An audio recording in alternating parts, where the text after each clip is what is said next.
Maxwell House Coffee presents Good News of 1940.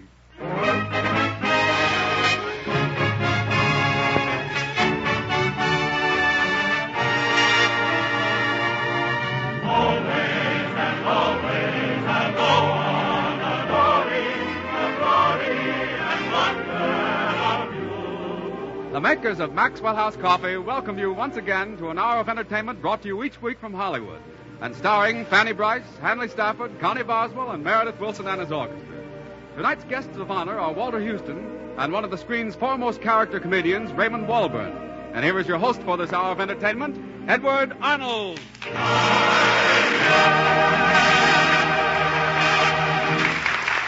Good evening, everybody. I think we've got another grand show for you tonight. Our old friend Walter Huston and that amusing fellow Raymond Walburn. And to start our program, Meredith Wilson has arranged a special opening number with some sort of seasonal flavor. What's the name of it, Meredith? Winter Wonderland. Say, Eddie, I certainly enjoyed that Thanksgiving turkey at your house today, but I'd like to make a suggestion. Later. Ladies and gentlemen, Meredith Wilson plays Winter Underwear. Wonderland. Okay, play it.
Fine, Meredith, fine. Now we continue with the Good News program. Pardon. Huh? I enjoyed that party at your house, Eddie, but I'd like to make just one little criticism. Something the matter with the turkey?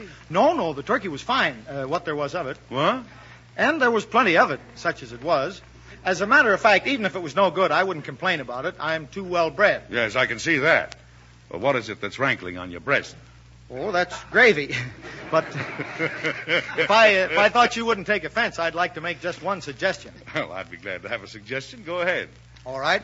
It was in regards to, you're sure you won't mind? Certainly not, old fellow. Go on. Well, just about the time that dinner was over, You know, Eddie, I think the reason I'm hesitating over this is that I have a cousin who's a fat lug, too, and he's very touchy.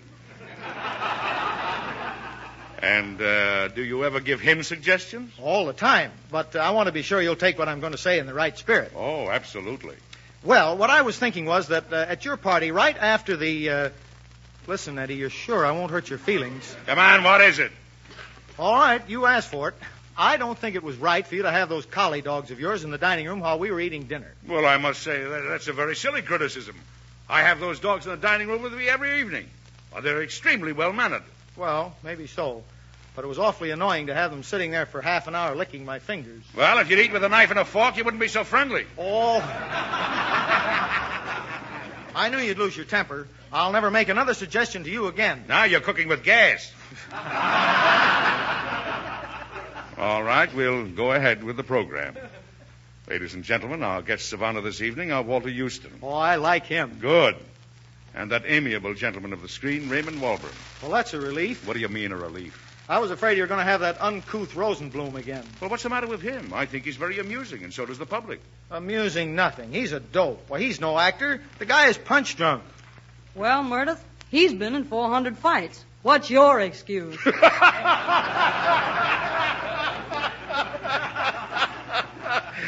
Connie, you took the words right out of my mouth. I couldn't hold back any longer, Eddie. Well, I'm sure I don't see what's so funny. Well, I don't care, Meredith. I really don't.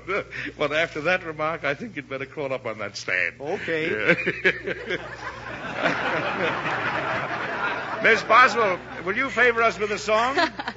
I sure will, Eddie. And I'd like to say I enjoyed your party. With no ifs, ands, or buts. Oh, what a girl. What a girl. Ladies and gentlemen, Connie Boswell sings one of the brightest of the new songs, Scatterbrain.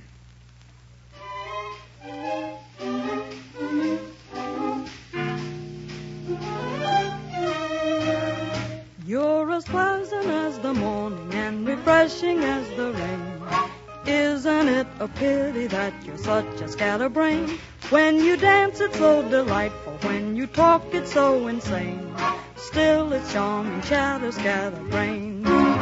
I know I'll end up apoplectic, but there's nothing I can do. It's just the same as being in a hurricane. And though my life will be too hectic, I am so in love with you. Nothing else will matter. You're my darling scatterbrain.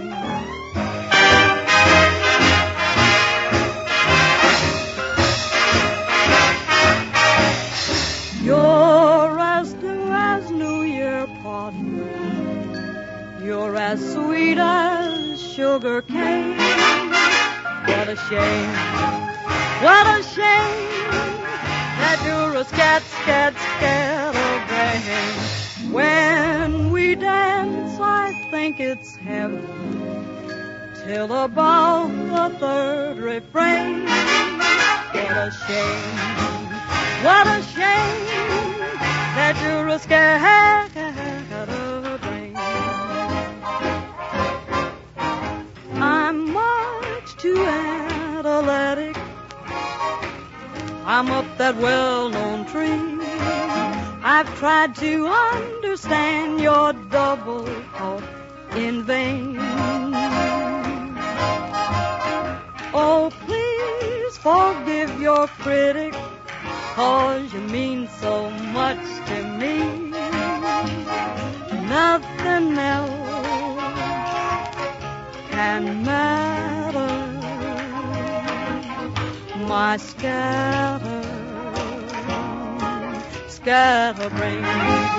What a shame that you're a scatterbrain.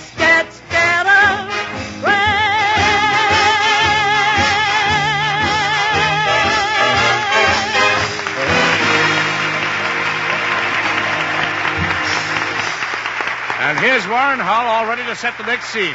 Thanks, Eddie. The scene is just outside the football stadium nearest your town and mine. It's just a few minutes before game time. The sky is gray. There's a real chill in the air. But say, I've never seen so many smiling faces. As we join the huddle of happy young people to our right, we hear... Say, Judy, pass that thermos of coffee over this way, will you please? Right, Bob. But go easy on it. We'll be frozen before the game is over unless we save some coffee for the half. Okay, Judy. But say, next time, let's bring more coffee. Football and Maxwell House coffee mean a big afternoon in any man's language. Yes, whether it's on the campus or in the kitchen, there's nothing like the cheery stimulation and friendly warmth of a steaming, fragrant cup of Maxwell House coffee to set a man right with the world.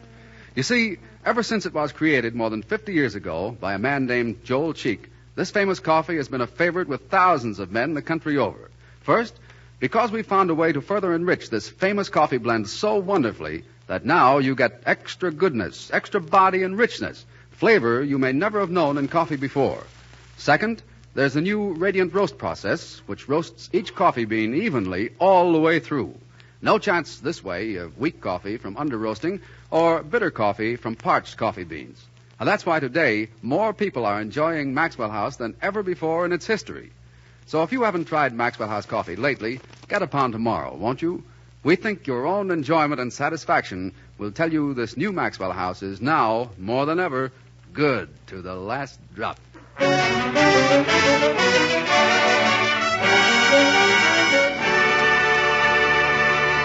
And now, ladies and gentlemen, here's Fanny Bryce's Baby Snooks.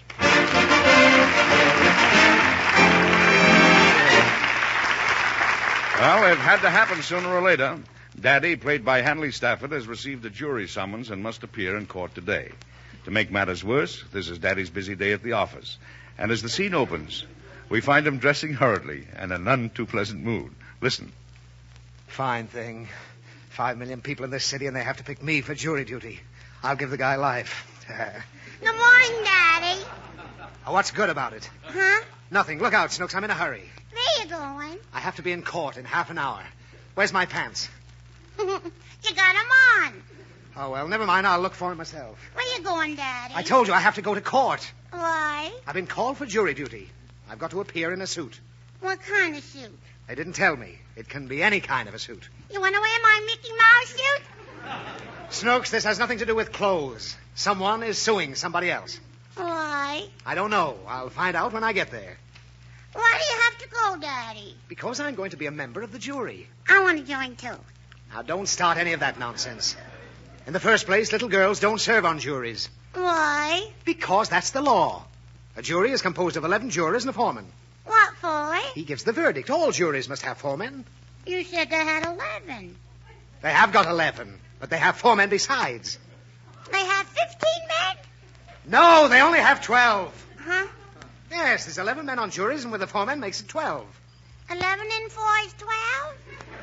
No, 11 and 4 is 15. But the foreman in this case happens to be just one man, and he's the foreman. Sometimes the jury has 12 jurymen, and they're all ladies. The 4 men, too? Exactly. Do you feel all right, Daddy? Listen, Snooks, it doesn't make any difference how I feel. I still have to go to court and serve on that broken-down jury. Understand? Understand. What's a jury? What did I just get through telling you? 11 and 4 is 12, and all the men is ladies. That's what you told me. I didn't say anything of the kind. If there were all ladies on the jury, what would I be doing there? I know. Now, you stop that. Getting more like your mother every day. Now, let me finish dressing. I want to go with you, Daddy. You can't go with me. They don't allow children in court. Why? Because it's a very serious thing. The only people present are the lawyers, the judge, and jury. We have to decide whether the man is innocent or guilty. Which man? The man that's being tried. What's he trying to do, Daddy? He's trying to get free. Today, he gets his hearing. Is he deaf? Is he a deaf man? No, he's not deaf. You don't have to yell. I ain't deaf either. Well, then don't bother me with questions. Why? Because I'm in a hurry. If I don't get to court on time, they'll hold me in contempt. Where's that? It's no place. It's a breach of the law, and I'll get a fine. Get what? Fine. You like it, Daddy? No, I hate it. But I have to go just the same. When people are called for jury duty, they have to go because they receive subpoenas. I want some peanuts, too. I didn't say some peanuts. I said some peanuts. Subpoenas. Well, what do you have to do there? Well, as soon as I get to court, I'm challenged by both lawyers. I want to see you fight them. I don't fight them. They interrogate me. Does it hurt? No, it doesn't hurt. It simply means the lawyers ask me a lot of questions before they swear me in. Huh? I have to swear. Do you make the lawyers mad, Daddy? Nobody makes me mad! Well, why do you have to swear at them? I don't swear at the lawyers. I take an oath that I'll see justice served properly. Then the court is called to order. The lawyers come in with their briefs. Is that all they wear? They don't wear their briefs. They hand them to the judge. Ain't he got any of his own? Why, no. The only briefs he's got are those he gets from the lawyers. Then you know what he does? He puts them on. Snooks, these are not the kind of briefs people wear. These briefs are just paper. Mommy's got some. I don't care what money he's got. Now, these papers contain the evidence in the case. That's how the lawyers present the bare facts. Is everything clear to you now?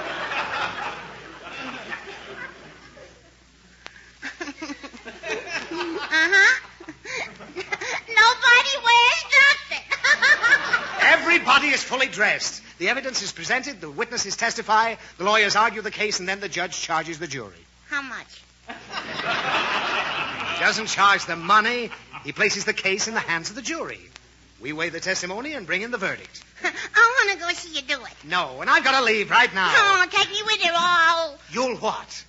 I'll shake my head till my head falls off. Oh, please, Snooks, don't make any trouble now. I'll be late for court. Take me with you, Dad. No. Now, look here. I'll show you what happens there. Satisfied? Satisfied. All right. You'll be the defendant, and I'll be your lawyer. Now, you take the stand. Where shall I take it, Daddy? Nowhere. Just sit in that chair and hurry. Now, you were charged with stealing some cookies from the kitchen. Am I? Yes. First, I have to swear you in. Repeat after me. I solemnly swear to tell the truth, the whole truth, nothing but the truth, so help me. I solemnly swear to smell the fruit, the whole fruit. Never mind. I'll just examine you. Shall I stick up my tongue? No. I'm going to prove that you didn't take those cookies from that cookie jar.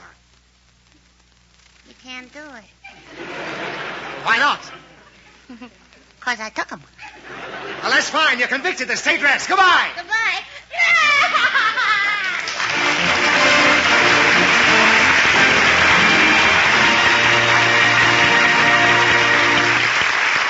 Well, ladies and gentlemen, Meredith Wilson's next number is so good I've got to break down and apologize for losing my temper with him a few moments ago.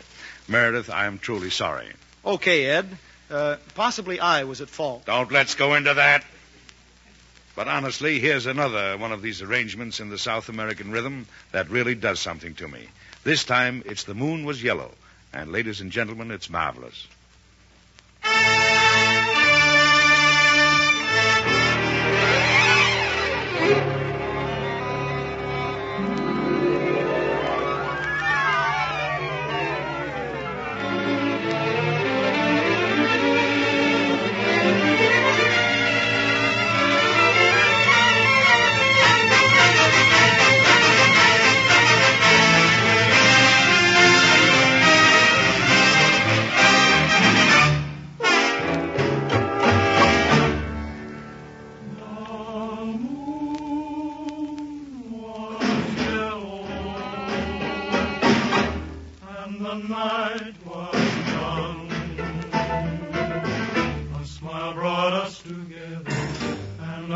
Wondering whether we'd meet again someday. The moon was yellow, and a song was sung. That vocal inspiration gave me the inclination to give my heart away.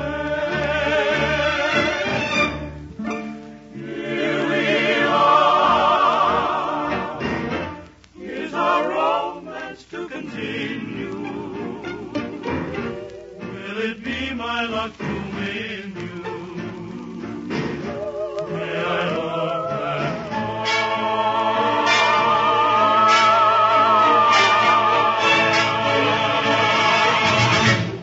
My love is mellow, and my hopes are strong. Around that Cupid pillow, behold, the moon is yellow, and the night is young.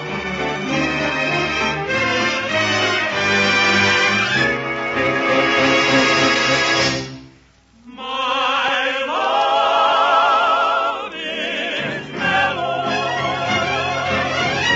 and my hopes are strong. Around that Cupid fellow, behold, the moon is yellow, and the night is young.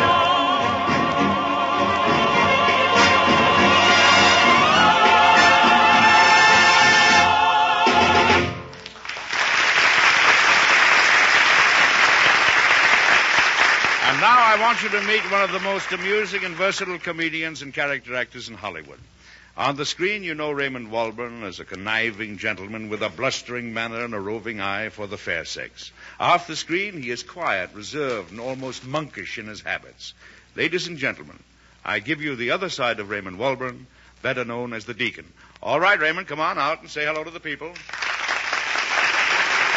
I'm afraid we've got the wrong side of Walburn. He's coming on here with 3 very lovely girls. Now, Eddie, don't get me wrong. You know, these pretty little flowers are my nieces, the daughters of my only sister who resides in Denver. Well, that's all right.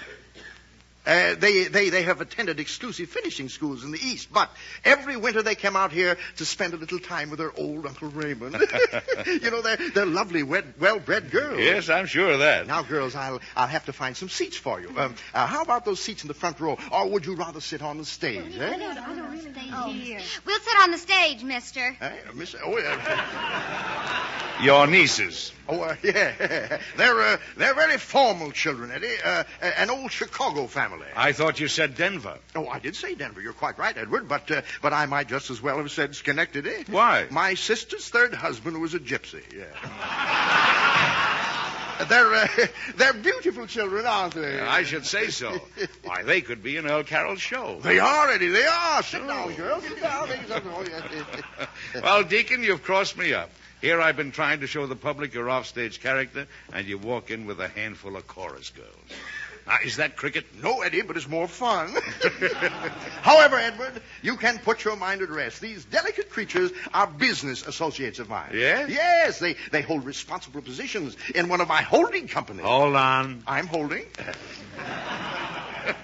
This is most interesting, Deacon. Not many people know this, but I myself am behind a big corporation. Well, I think everybody knows it, Eddie. I do, really. You know, this particular company of mine is known as Turkey Enterprises Incorporated. My corporation supplies turkeys to our client by subscription. Oh, well, how does it work? I'll let my board of directors give you the standard sales talk. Ladies? When do we eat? That's the whole thing in a nutshell. But in order to make it a little clearer, Edward, I'll explain it myself. Now, in the month of March, I receive $400 in subscription money. Then I go out and purchase one turkey by the name of Sylvia for $3. Well, it's a pretty name. For a turkey, yes. That leaves me a net profit of $397. So far. By careful manipulation and diplomatic treatment, mind you, the turkey is persuaded to lay eggs. Oh, Sylvia lays eggs. Yes, at the rate of 5 a day. Now, Deacon, I don't like that. Well, the turkey don't like it either. No. Now, by the end of June, I have 400 turkeys and 900 eggs. Now, would you be interested in investing in this enterprise? Now, listen here, Deacon. Did you come onto this program just to to sell turkeys? I beg your pardon. Certainly not, Eddie. I'm really trying to let my friends in on a good thing. Yeah, well, I see. Now, maybe this will surprise you, Deacon, but I was once a confidence man myself. That is an ugly term, Edward. Yes, I know, but as one crook to another, let me tip you off. There's nobody around here dumb enough to put money in your scheme. Oh, that's very discouraging, Eddie, very discouraging. Now, wait a minute. What about that rube over there with the hair? Shh, you don't say that. That's Meredith Wilson. He's the mental type you're looking for, but I don't know. I'll bet he carries a change purse. Introduce me to him. Okay. Oh, Meredith, I want you to meet Mr. Walburn. He's an investment counselor. Well, Mr. Walburn, it's an honor. And these ladies here are my board of directors. Oh, it's a pleasure.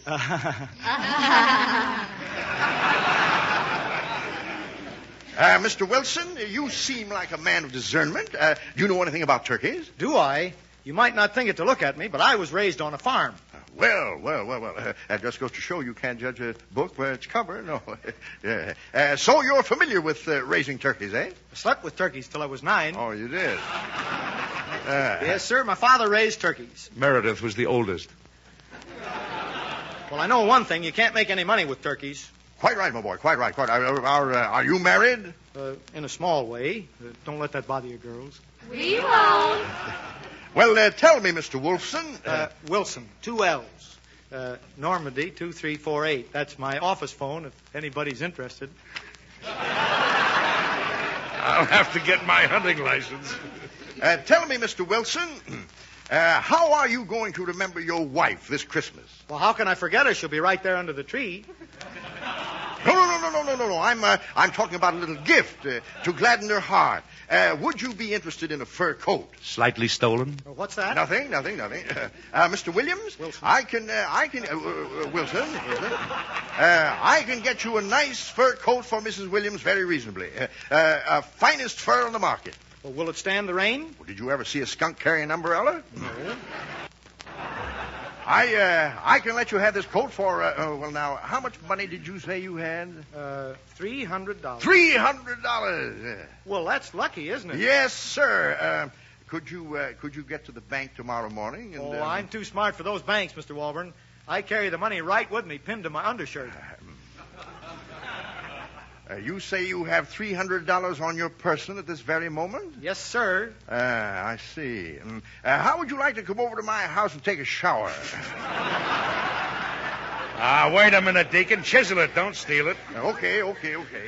On second thought, my boy, that fur coat would not be a good investment for you. For $300, I'm going to let you have 300 shares of stock in the Spurious Gold Mine Incorporated. That entitles you to all the privileges. Well, what does that mean? That means that you'll be taken into the firm. Oh, boy. I always say, he who hesitates has lost. Here's the 300, Mr. Walburn. Thanks. You're a shrewd operator, my boy. Well, when will you take me in? You've been taken in already. Ladies, a new addition to our board of directors. When do we eat? Right now. See you later, Eddie.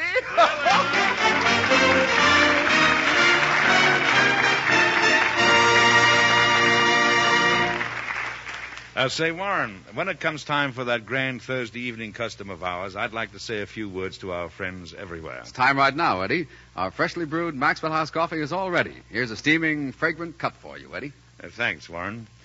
Friends, we who are celebrating Thanksgiving today take this occasion to voice our gratitude for whatever good fortune has come our way during the past year. We face tomorrow with hope, good cheer, and confidence. And now, everybody, wherever you are, all over the country, won't you join us in expressing a wish? We wish with all our hearts that tomorrow will bring peace, contentment, and a full measure of happiness to those less fortunate than ourselves.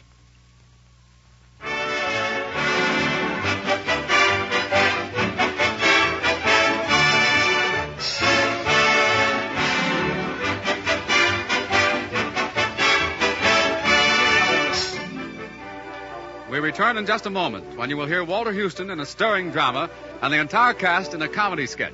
In the meantime, we pause briefly for station identification.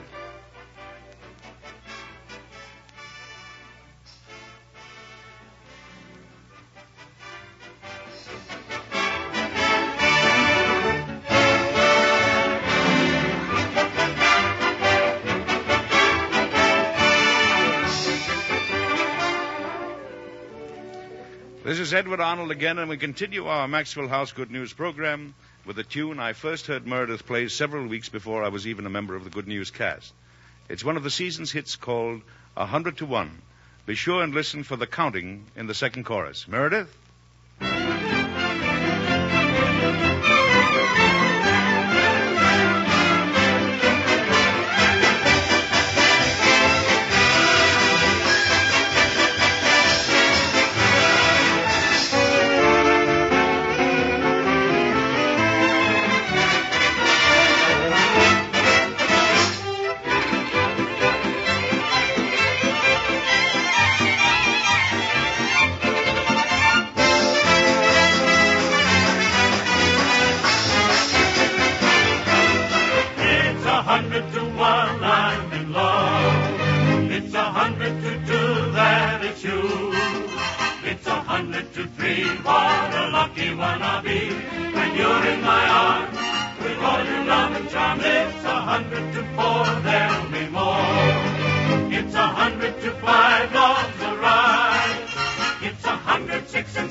Plus 36, plus 38, 39, 43, 44,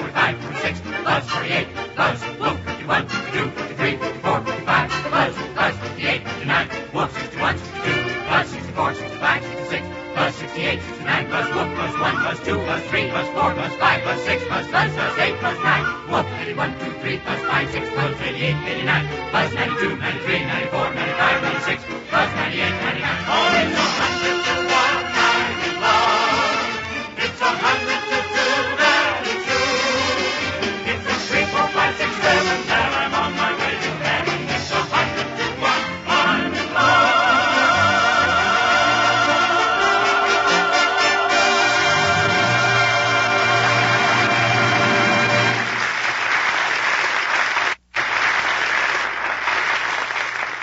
And now I'm proud to present to you again one of the most distinguished American actors, our guest of honor, Walter Huston.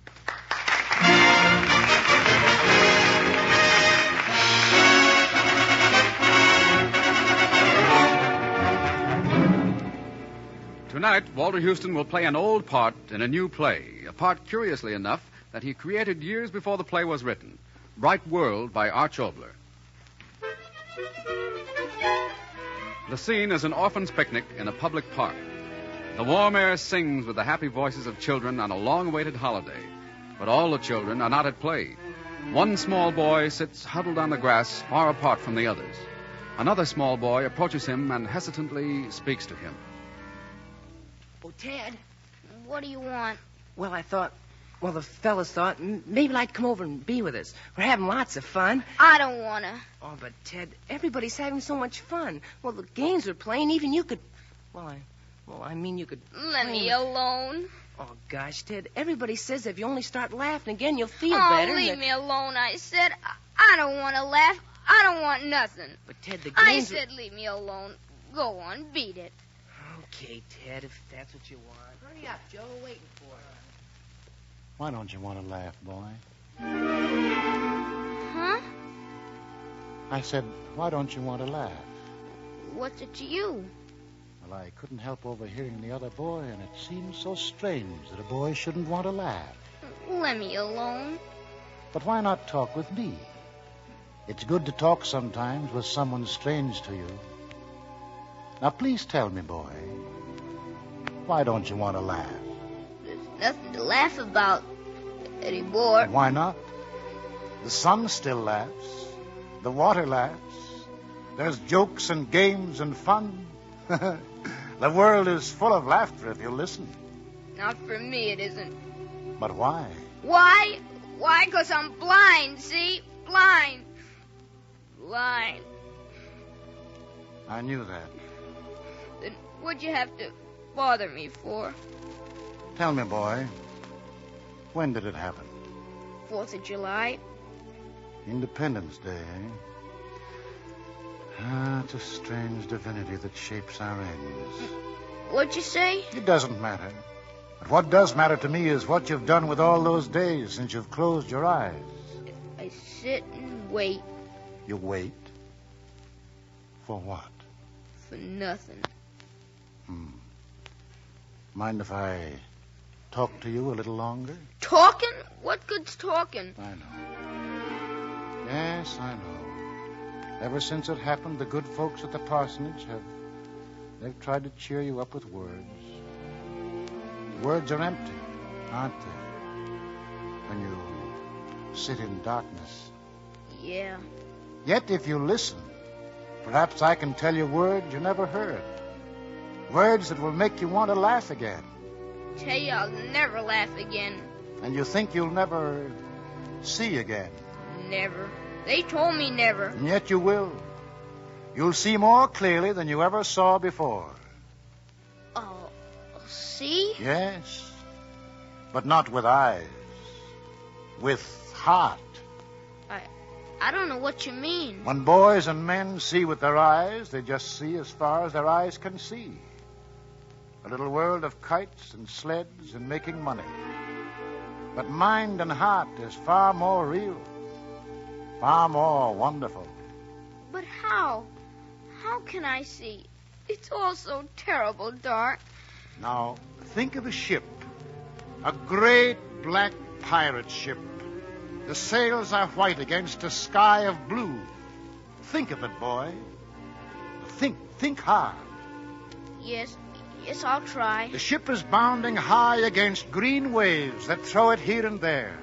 A great black ship with sails of white. You see it, son. You must see it. Yes. Yes, I see it. I see it. Now, that ship that's there inside your mind is a ship I never saw in life. I read about it in a book when I was just about as old as you are now. And yet I see it. And you see it. Just from words. Yes, far better than if we saw with wide open eyes. Do you understand? I think I do. Yes, I do. That's fine, boy. That's fine. Now you'll have a wonderful world of books, and yet not books, but living things. You'll see them in your mind. They'll live, they'll breathe, they'll be. No, wait, boy. Why do you turn your face away? But I'll never be able to do anything. Oh, yes, you will. Yes, you will. You'll find new things to do. But I can hardly walk. I run into things. I fall. So dark, mister. Yes, but now that you know the darkness really isn't there, it's just a great white canvas on which to paint the pictures that the words of books and friends will bring you. And if there is no dark, why be afraid, boy? Why be afraid? I'm not afraid. No, I'm not afraid. And being unafraid, you'll try to do things, won't you, boy? Yes, I will. Yes, I know you will. You'll never be afraid again, boy. You'll live with goodness and with courage, and you'll make the world a better place because of your life in it. Will I, mister? So now you see why you can laugh, boy. Well, you thought you'd nothing left, and yet you've got the whole world of air and sun and rain to feel.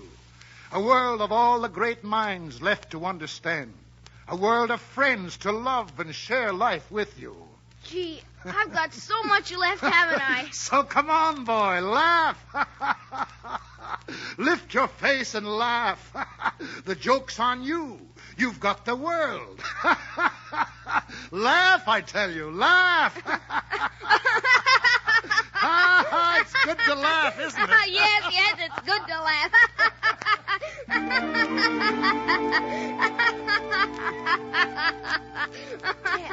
Ted, you're laughing. Gee, Ted, you'll be all right now. Yeah, I'm all right. But why are you laughing? Why? Him. Ask him. Him? Yeah. He showed me how to laugh again. He did it. He? Ted, who are you talking about? This man here. The one that's standing next to me. Man? Yes. Here, right next to me. Gosh, Ted, there's nobody here. Nobody but that statue of Abraham Lincoln.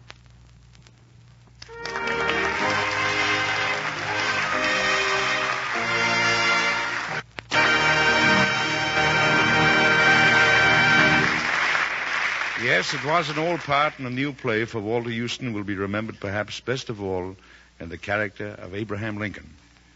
There's a real reason for honoring Lincoln tonight. A double reason. This is the beginning of Thanksgiving week, and Abraham Lincoln is the father of Thanksgiving. He proclaimed Thanksgiving Day as a national holiday in 1863. But there's another reason, too, for remembering Lincoln at this time. Just 76 years ago this week, on the battlefield of Gettysburg, some great and resounding speeches were made. When they were all done, a tall and lonely man stood up and said a few words that were scarcely heard. Some men today say that he wasn't speaking to the people who stood in the battlefield of Gettysburg, but to us, the living, the Americans that live today, and to the Americans that will live always. And as long as his words remain in the hearts of men, there will be democracy and freedom. Words to remember.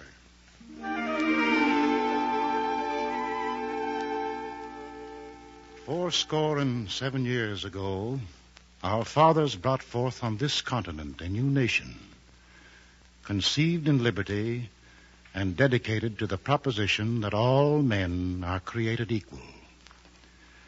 Now we are engaged in a great civil war, testing, whether that nation or any nation so conceived and so dedicated can long endure. We are met on a great battlefield of that war. We have come to dedicate a portion of that field as a final resting place for those who here gave their lives that that nation might live. It is altogether fitting and proper that we should do this. But in a larger sense, we cannot dedicate, we cannot consecrate, we cannot hallow this ground. The brave men, living and dead, who struggled here, have consecrated it far above our poor power to add or detract. The world will little note, nor long remember what we say here, but it can never forget what they did here. It is for us, the living, rather to be dedicated here to the unfinished work which they who fought here have thus far so nobly advanced. It is rather for us to be here dedicated to the great task remaining before us, that from these honored dead we take increased devotion to that cause for which they gave the last full measure of devotion. That we here highly resolve that these dead shall not have died in vain. That this nation, under God, shall have a new birth of freedom. And that government of the people, by the people, for the people, shall not perish from the earth.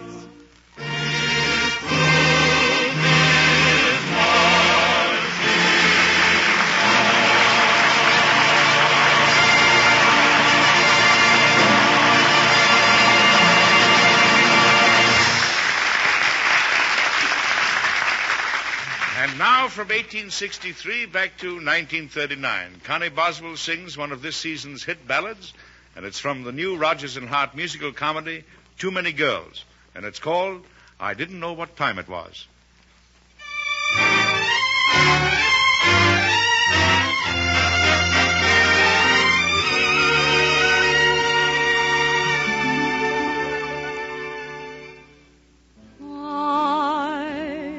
Didn't know what time it was, then I met you. Oh, what a lovely time it was, how sublime it was too.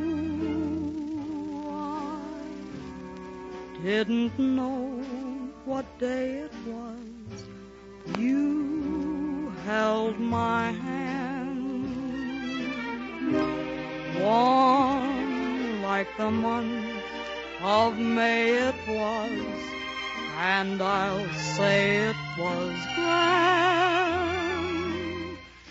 grand to be alive, to be young, to be mad, to be yours alone.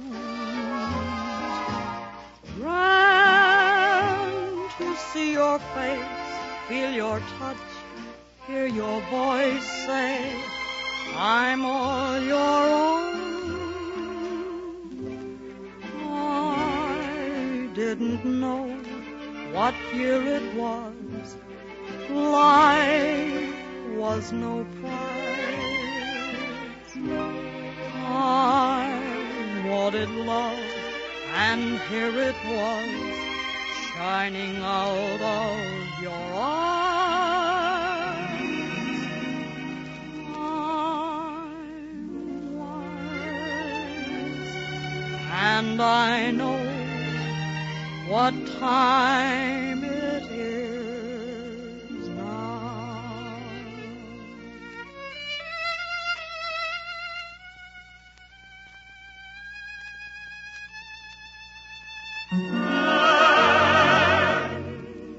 To be alive, to be young, to be mad, to be yours alone.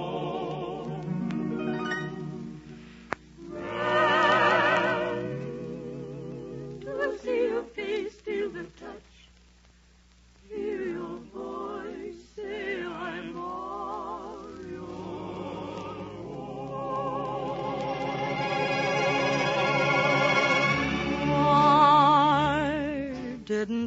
know what year it was. Life was no prize.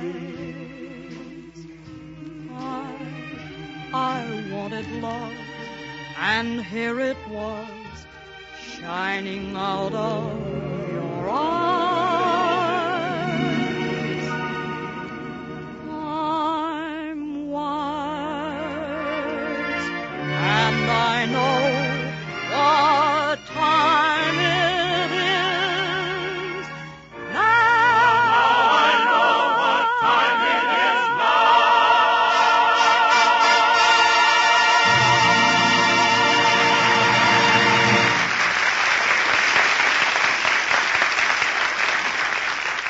And here's Warren Howell, who has introduced many of you to Maxwell House Coffee, with some very sound advice for those who have not yet discovered it. Thanks, Eddie.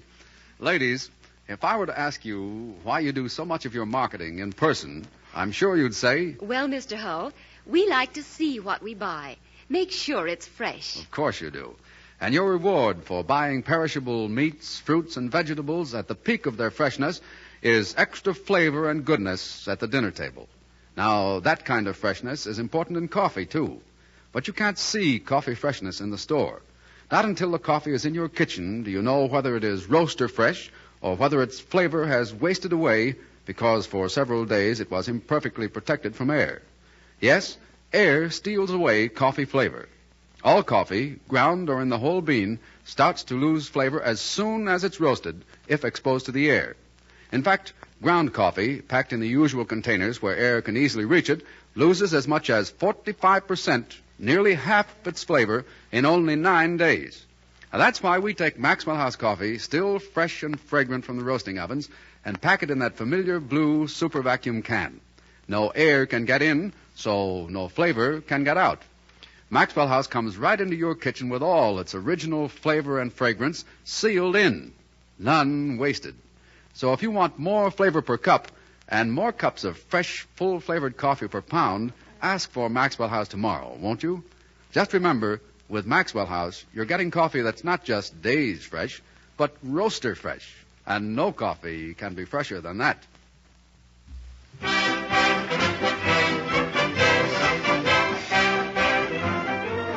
Well, ladies and gentlemen, last week we presented a football sketch because football was in the air. Tonight our whole cast will present another one, but it won't be about football. I suppose all of you think we're not going to do a Thanksgiving Day sketch, huh? Because you've heard so many already, but you're wrong. It's entitled, Here Come the Pilgrims. 99 44% Puritan. However, it doesn't float. Does it sink? Now you're getting warm, Deacon. It's the year 1620. The folks have just got off the Mayflower, and they're milling around on the edge of the American continent. Well, here we are at last. We're here. Yes, indeed, we're really here. By this time, folks, you know they're here. Now get on with the story. Daddy! What is it, Snooks? What's that big thing over there sticking out of the water? That's Plymouth Rock. I want it. You can't have it. Why? That pesky kid will be the death of us yet. Yesterday I caught her boring holes in the Mayflower. I want that rock. I'll give it to you later. Say, do any of you pilgrims know where we are? This is Massachusetts, brother. What? Massachusetts. Gesundheit. Hey, Daddy, look it. Oh, leave me alone. Go and find a pumpkin pie. It's Thanksgiving. Look at Daddy. Look at the funny man with feathers. They're barefoot all over. Good heavens, Indians. Ah, the Indians are coming. Let's put up the collapsible fort. Come on. Make with that fort. We'll all be scalped. I want to play with the Indians, Daddy. All finished, Captain Huston. Ah, we're safe. Those savages will never penetrate this Sears Roebuck fort. Wait a minute, Captain. What if the Indians blockade the stockade? Jeepers, I never thought of that. We already have a shortage of food. Yes, and there's a shortage of water. Are all the women safe? Yep, I'm here. Holy smoke, we're short a woman, too. Hey, Captain. Look out. Here comes the lookout. Warren Hull, the people's choice. I'm supposed to be an Indian, but I couldn't resist it. So long. The Indians have kidnapped Mr. Stafford's little daughter, Snooks. Oh, no. We must rescue the child. I'll call for volunteers. I'll go. I'll go, too. How about you, Daddy? I can't understand how Northwestern could lose last Saturday. Inhuman beast. You won't help rescue your own daughter? Have you no pity? Only for the Indians. Wait till they've had her for half an hour. Where's the lookout? Here. Yeah, take a peep, Hull, and tell the people what's in the peephole. Make it snappy, Jack. I'm peeping, Tom. Tell us the worst, lookout. The Indians are coming back, and they're bringing Snooks with them. That's the worst. They're waving a flag of truce. Stafford, you go out there and make a parley. Okay, Captain. Peace at any price. Open the door carefully, but as soon as I'm outside, shut it quick.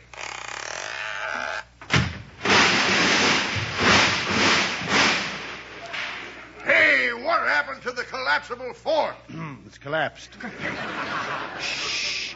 Let's listen to the parley. Hello, Daddy. Look what I brought you. A big fat Indian. Why, Snooks! Snooks, let go of that Indian's feathers. He'll scalp you. No, he won't. He likes me. Well, I don't know how to talk to this muzzler. What's new, Tonto? That ain't his name, Daddy. Oh, excuse me. You know his name, Snooks? Uh-huh. Are you sure? Uh-huh. Well, what is it? I don't know. He's trying to say something, Snooks. What on mine, Chief? We want 'em only peace. How? Why? Huh? Tonk.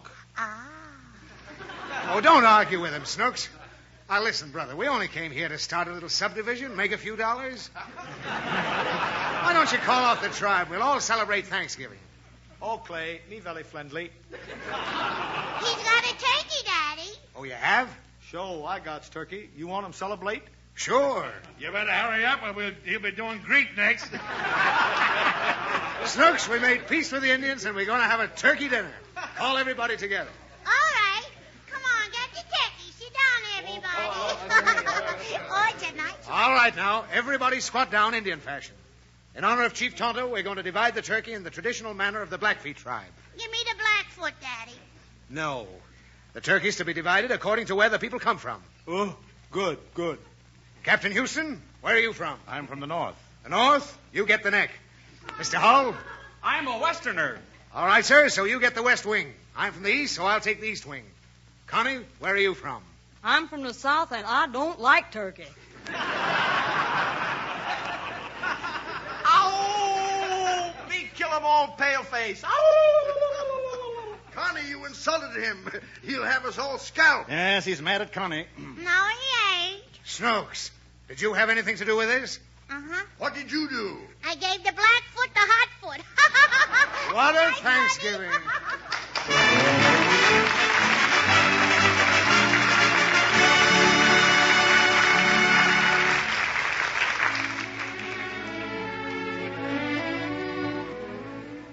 9 weeks ago, when Meredith Willson began the present concert hall series, he hoped that American composers were capable of writing the kind of beautiful music that men of all nations would remember and love always. Now Meredith believes more than ever that they can. The music of 4 fine American composers, all of them men, has been acclaimed with great enthusiasm in the past 4 weeks.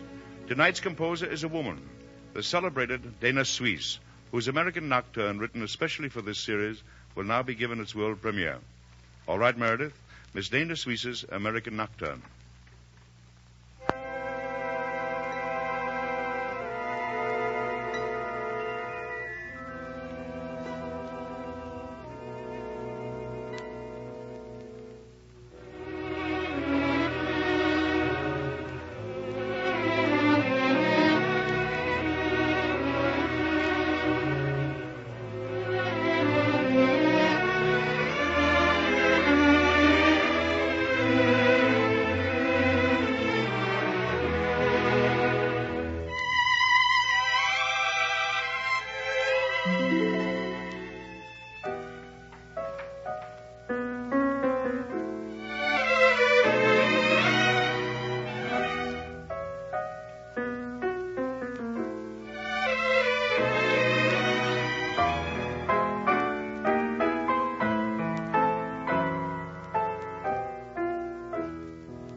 was beautiful, Meredith. All of us here at the concert hall join in sending our compliments to Miss Dana Suisse for her American Nocturne.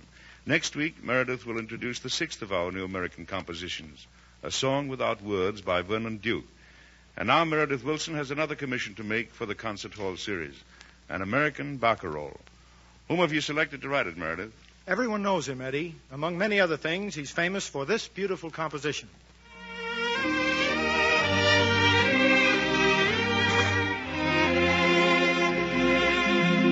Of course, it's Harry Warren, one of our best-loved and finest popular composers. I hereby commission you, Harry Warren, to write an American barcarolle to be introduced on Good News soon. Good luck to you, Harry, and we all know you'll do a fine job.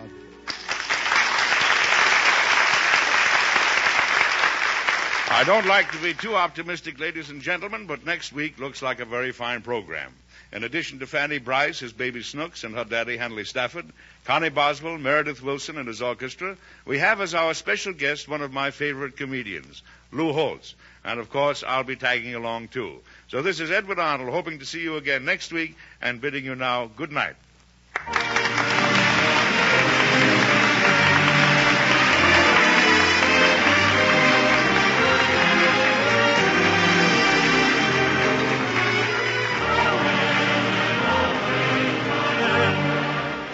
This is Warren Hull reminding you that the easy-to-follow directions for making Maxwell House coffee are printed right on the can. By following them, you're sure to get the full flavor and goodness of Maxwell House in the most economical way. And now, good night and good